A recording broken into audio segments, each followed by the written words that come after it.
What's up everybody? I'm here today to do a review on the new Coda AirSync wireless transmitters. Now I've had my eye on wireless transmitters for a while now. I've seen tons of videos by other DJs online about the XVive U3, and it looks like a really convenient way to potentially save time setting up, say, a fill speaker or a cocktail hour speaker somewhere far away from where your mixer is set up. In doing my research though, I always hesitated because I didn't know that the 2.4 gigahertz frequency range is that reliable, seeing that it's on the same frequency as Wi-Fi. I wanted to make sure that if I bought these wireless transmitters, that they'd be reliable. In doing my research, I found that the Sennheiser EW series body packs are probably the most reliable and professional way to send sound wirelessly, but those run about $600 to $700, and I just couldn't justify spending that much just to save myself some time from running an XLR cable. I've always been interested though, and when I came across this Coda AirSync, there were two things about it that really caught my attention. The first thing was the price. Now the Coda AirSync is usually $80, which already is a great deal. But at the time of shooting this video, there's actually a coupon available on Amazon that made them $60. So at least I thought I had to give them a shot. The other really interesting feature about these is that they're actually in the 600 megahertz range. I always thought the 600 megahertz range was completely off limits for wireless microphones. But what I've found out is that there's actually a 10 megahertz band within the 600 megahertz frequency range,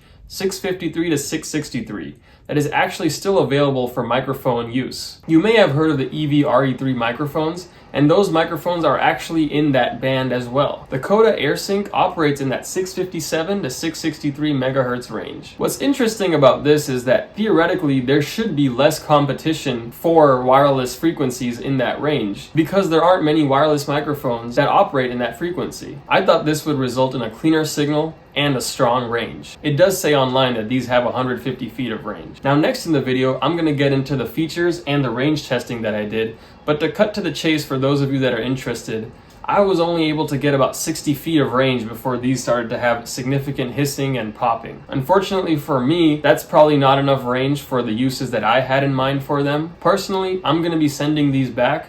But if any of you are interested in getting a wireless system that operates in less than a 60-foot range, stay tuned for the rest of the video as I go into the features and show you my range testing. Now it comes with the wireless transmitter and the receiver. It also comes with the charging cable, USB to dual USB-C. And also it's nice, it comes with these adapters, male and female XLR to 1/4 inch. So now here we have both the units. This one is the transmitter. You see the USB-C on the side, 657 to 663, made in China. And then here we have the receiver. So now to power both of these on, there's a power switch in the front, so just hold that for a couple seconds. Nice little greeting message, hello. And you can see both of them have these nice screens that display some helpful information. They also have a mic and a line input, as well as a 48 volt and 5 volt if you need to use phantom power. Now what's really cool are these are automatically synced together. So if you need to change the channel, all you do is double tap the power button and you can see that the receiver will automatically change to the appropriate channel as well. I didn't have to do anything. So if you want to change the channel again,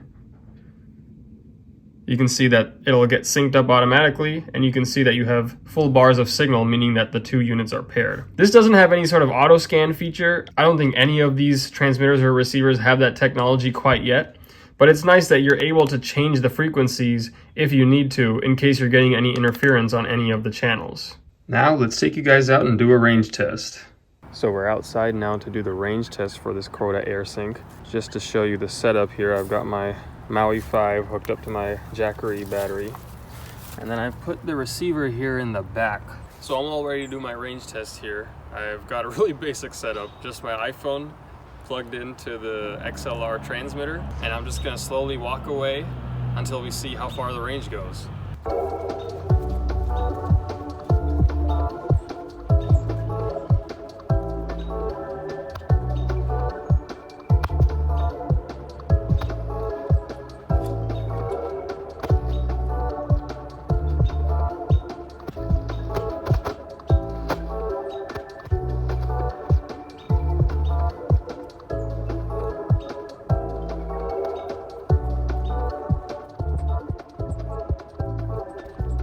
Alright, so I did start to hear a little bit of breakup around 60 feet. That's when I got to the fence back there. Now let's try changing the channel. and see if that helps. So it's a little hard to see outside, and let's try 662. This is all just random. Now the receiver, the nice thing is that it syncs automatically as well. So as soon as I plug in, we should be good to go. All right, so now that I've changed the channel, I'm gonna try it again and see if the range is any better.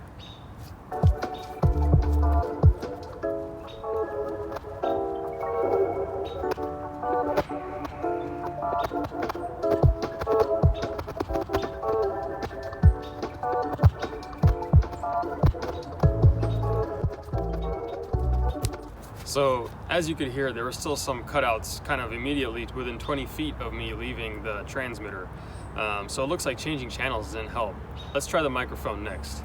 I've moved the transmitter to the microphone input on my LD Maui 5. On the actual transmitter itself, I've switched it to mic, and I've kept it at 5 volts because this is not a condenser mic.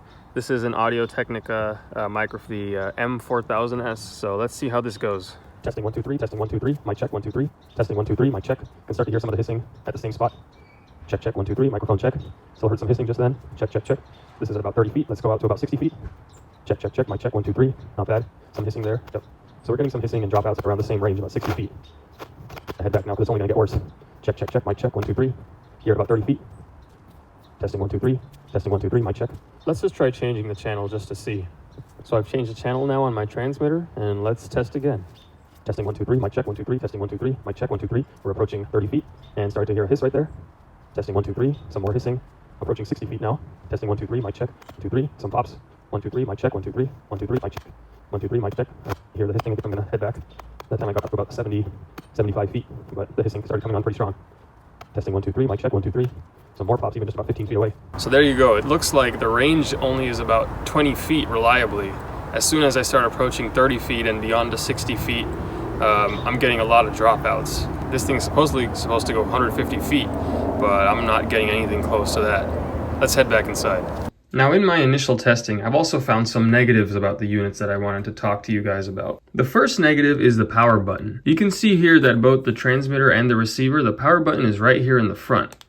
And they're pretty easy to turn on, but that also means that during transport, if these power buttons are pressed accidentally, they can turn on the units and the battery can potentially be dead by the time you get there. Other than that, the other two switches are actual physical switches that are a little bit harder to accidentally turn on and off. I think I would have liked to see that with the power button as well. That brings me to my next potential negative, which is the battery life. Now, Coda claims that these things have an 8-hour battery life. I still have yet to put that to the complete test. Also, the thing with built-in batteries in general is that the battery life will degrade over time. That being said, one thing that I was really excited to see was that the transmitters and the receivers do work while they are plugged into power. So if there's ever a concern about the battery life, you're running low on battery life, and you don't know if you'll make it through the gig, you can always plug these in and they will still work and transmit sound while they're plugged in. So that's an awesome feature and something that I was really excited to find out. The last negative is the size of the unit. Now, because of the width of these transmitters, when you have these plugged into a mixer, it is kind of difficult to get other cables plugged in right next to where you have these transmitters plugged in.